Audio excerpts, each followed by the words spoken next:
அட என்னையா பாத்துட்டு இருக்கீங்க? காலை விடுங்க. அதெல்லாம் வேண்டாம், உட்காருங்க உட்காருங்க உட்காருங்க.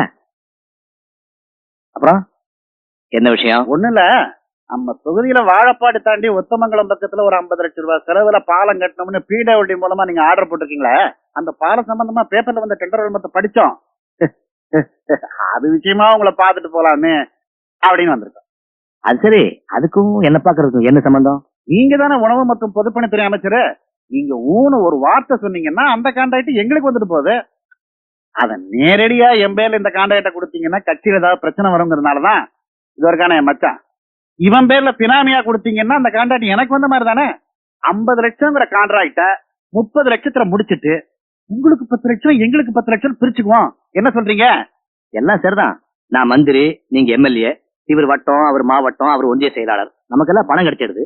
கட்சி தொண்டர்களுக்கு யார் பணம் கொடுப்பா? சே, கட்சி தொண்டர்களை போய் இதுல சேர்க்கலாமா? அவங்க கூலிக்கார பசங்க. வாய மூடுகையா. கட்சி தொண்டர்கள் உங்களுக்கு கூலிக்கார பசங்களா? வயக்காட்டுல வேலை பார்க்கறவன், வண்டி எடுக்கிறவன், மில் தொழிலாளி, ரிக்ஷா தொழிலாளி, இவங்க எல்லாம் வெயில் மழைன்னு பார்க்காம, சோறு தண்ணி பத்தி நினைக்காம, கட்சி கிட்ட இருந்து எந்த பிரதிபலனும் எதிர்பார்க்காம தன்னை வழிநடத்தி செல்ல ஒரு கட்சி வேணும். இந்த நாட்டாளுக்கு ஒரு தலைவர் மனிதர்கள் ஒரே குறிக்கோளோட கட்சிக்கு செய்யற சேவை, இந்த சமூகத்துக்கு செய்யற சேவையான தங்களை ஈடுபடுத்திக்கிறாங்க. ஆனா நீங்க கட்சி வச்சுக்கிட்டு எவ்வளவு சுரண்டலான்னு கணக்கு பாக்குறீங்க. நிறுத்துங்கய்யா. என்ன உங்க வாய்க்கு வந்தபடி எல்லாம் பேசிட்டு இருக்கீங்க? எம்எல்ஏ சீட் கிடைக்கிறதுக்கும் எலெக்ஷன்ல நிக்கிறதுக்கும் ஒட்டு மொத்தமா 8 லட்சம் ரூபாய் செலவு பண்ணிருக்கேன். நான் ஒரு எம்எல்ஏ. எனக்கு எவ்வளவு சம்பளம் கிடைக்குது?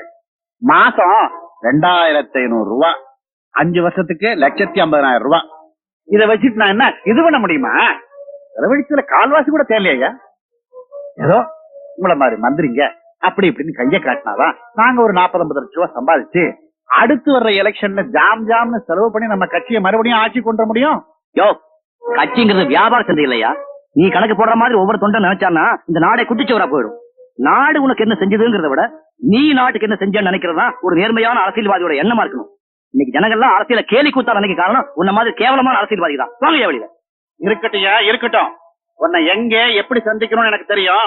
எங்க சப்போர்ட் இல்லாம ரொம்ப காலமா நீ மந்திரியா நீடிக்க முடியாது. ஜாக்கிரதை. வாங்கியா போலாம்.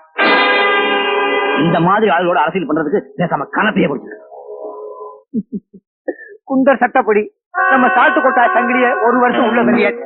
அந்த விக்டர் ராஜ் அடிச்ச அடியிலையும் உதைச்ச உதையிலையும் உண்மையெல்லாம் கட்டி தொலைச்சுட்டான்.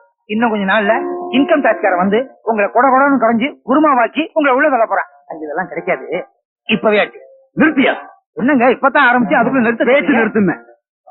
அந்த விக்டர் ராஜுக்கு என்ன திமிர் இருந்தா யாருன்னு தெரிஞ்சது மாதிரி செய்வான். அவன் உங்காரு நம்மாருன்னு பாக்குறது இல்லைங்க. அவனுக்கு முதல்ல கைதான் பேசுது, அப்புறம் தான் வாய் பேசுது. நீங்க கொண்டு போக சொன்ன 1 லட்சத்தையும் கொண்டு போவானே, நீங்க சொன்னதெல்லாம் அவன்கிட்ட சொன்னேன். அதெல்லாம் சொல்லக்கூடாது. சொல்லியா? அதெல்லாம் சொல்லக்கூடாதுண்ணா. அட சொல்லியா? நான் வருத்தப்பட போறேன். சரி, நீங்களே இந்த முடிவுக்கு வந்துட்டீங்க. 1 மினிட். செருப்பால் அடிப்பேன். யாரு? உங்களை. ராஜ், என்ன விஷயமா வந்திருக்கீங்க? எலெக்ஷன்ல ஜெயிச்சு நானு ஆட்சிக்கு வந்திருந்தா சிகரெட் அனுப்ப, எழுந்திருந்து சல்யூட் அடிப்ப, சார்னு சொல்லுவேன். ப்ரமோஷனுக்காக என்ன காக்காவும் பிடிச்சிட்ட. நீங்க சொல்ற மாதிரி போலீஸ் டிபார்ட்மெண்ட்ல காக்கா பிடிக்கிறவன் இருக்கான், என்ன மாதிரி கழுத்தை பிடிக்கிறவன் இருக்கான். இப்ப உங்களுக்கு என்ன வேணும் சொல்லுங்க. என் கட்சி தொண்டன் சால்கோட்டா சங்கிலிய எந்தவித காரணமும் இல்லாம 1 வருஷம் தண்டனை வாங்கி கொடுத்து உள்ள தள்ளி வச்சிருக்கியே, அது எந்த விதத்துல நியாயம்னு கேட்டு போக. மிஸ்டர் தமிழ்கண்ணன், எனக்கு உண்மையான கட்சி தொண்டனையும் தெரியும், காசுக்காக அயோக்கியத்தனம் பண்ற குண்டனையும் எனக்கு தெரியும். அவனை குண்டன்னு சொல்றதுக்கு உங்ககிட்ட என்ன ஆதாரம்? 1 2 1000 ஆதாரம் இருக்கு. உங்க கட்சி தொண்டன், ஐ மீன் குண்டன் சால்கோட்டா சங்கிலி என்ன கொலை செய்ய முயற்சி செஞ்சப்போ உபயோகிச்ச கத்தி. இந்த கத்திய என் கட்சிக்காரன் தான் கொண்டு வந்தான்னு சொல்றதுக்கு உங்ககிட்ட என்ன ஆதாரம்?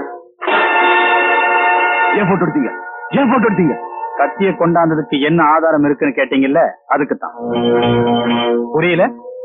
இந்த கத்திய கொண்டாந்து போலீஸ் ஸ்டேஷன்ல இருக்கிற என்ன நீங்க மிரட்டினதுக்கே இப்போ ஆதாரம். இது வச்சுக்கிட்டு நீ என்ன ஒண்ணும் பண்ண முடியும். சாட்சிக்கு உங்க போட்டோவும் இருக்கு, 10வதுக்கு இந்த கத்தியில உங்க கைரேகையும் இருக்கு. இந்த 2ஐயும் வச்சு உங்க மேல என்னால என்ன கேஸ் வேணாலும் ஃபைல் பண்ண முடியும். தேவையில்லாம என்கிட்ட வந்து உங்ககிட்ட என்ன ஆதாரம் இருக்குன்னு கேட்காதீங்க. நான் உன்னை ரொம்ப சாதாரணமா எடை போட்டுட்டேன். ஆனா நீ புத்திசாலின்னு காட்டு. இன்னைக்கு ஓ இடத்துல ஓ ஸ்டைல்ல பிரமாதமா விளையாடி காட்டு. ஒரு நாள் நான் ஏன் ஸ்டைல விளையாடி காட்டுறேன் பாரு. அப்ப நீ அசந்துருவ, ஆடி போயிடுவ. சாகர வரைக்கும் இந்த தமிழ் கண்ணனை மறக்கவே மாட்டேன். நான் சாகர வரைக்கும் தான் உன்னை மறக்க மாட்டேன். ஆனா நீ செத்ததுக்கு அப்புறமும் என்ன மறக்க மாட்டேன்.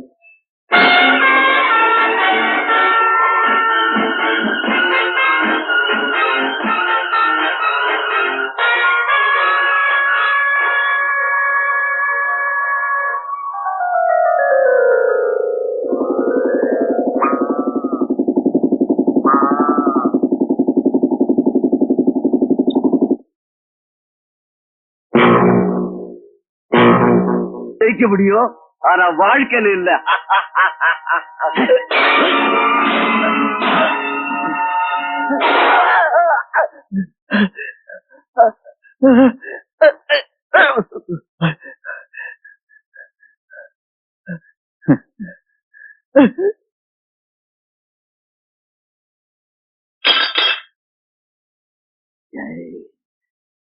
அப்பா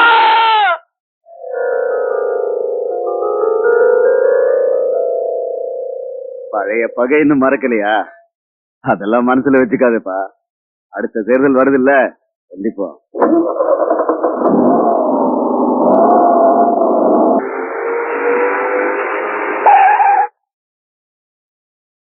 பஸ்லுல்லா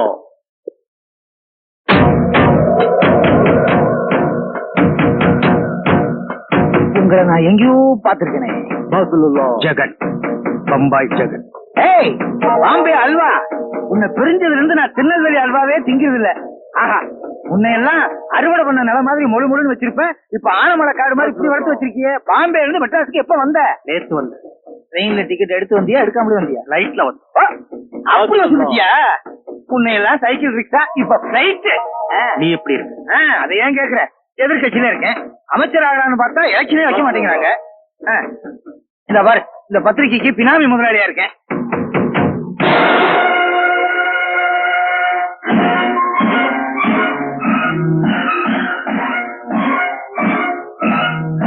என்னப்பா அதே பாத்துக்கிட்டு இருக்கேன்? யாரு இவரை தெரியாது? சத்திய பாரதி, உணவு மற்றும் பொதுப்பணித்துறை அமைச்சர், வருங்கால முதலமைச்சர். வருங்கால முதலமைச்சர்? ஏன் ஆப்படாத இவன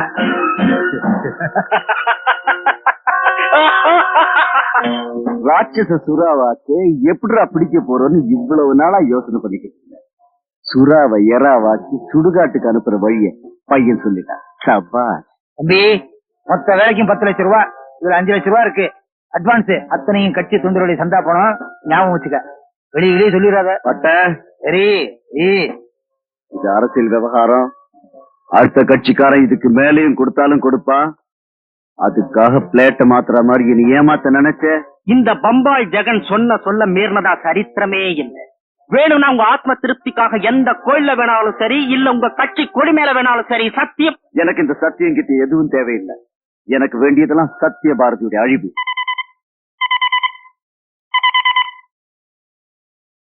ஹலோ, சத்யபாரதி ஹியர். நான் பம்பாய் ஜெகன் பேசுறேன். இருக்கியா?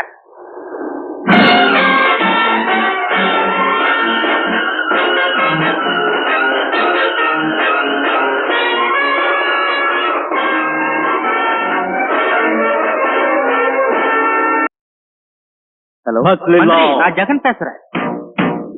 இங்க யாரும் போன் பண்ண? நீ எங்க போனாலும் நான் போன் பண்ணுவேன். நீ சொர்க்கத்துக்கு போ, இல்ல நரகத்துக்கு போ, எல்லா இடத்துலயும் எனக்கு கனெக்ஷன். உனக்கு என்ன வேணும்? நீ தான் வேணும்.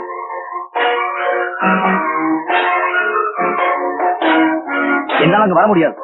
வர முடியாது? நீ வர்ற.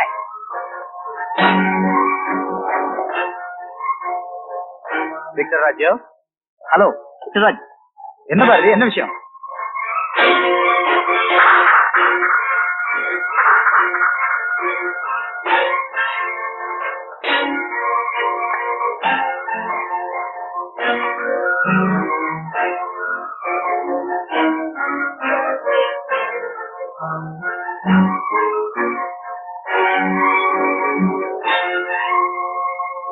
எங்க வரத்தணும்?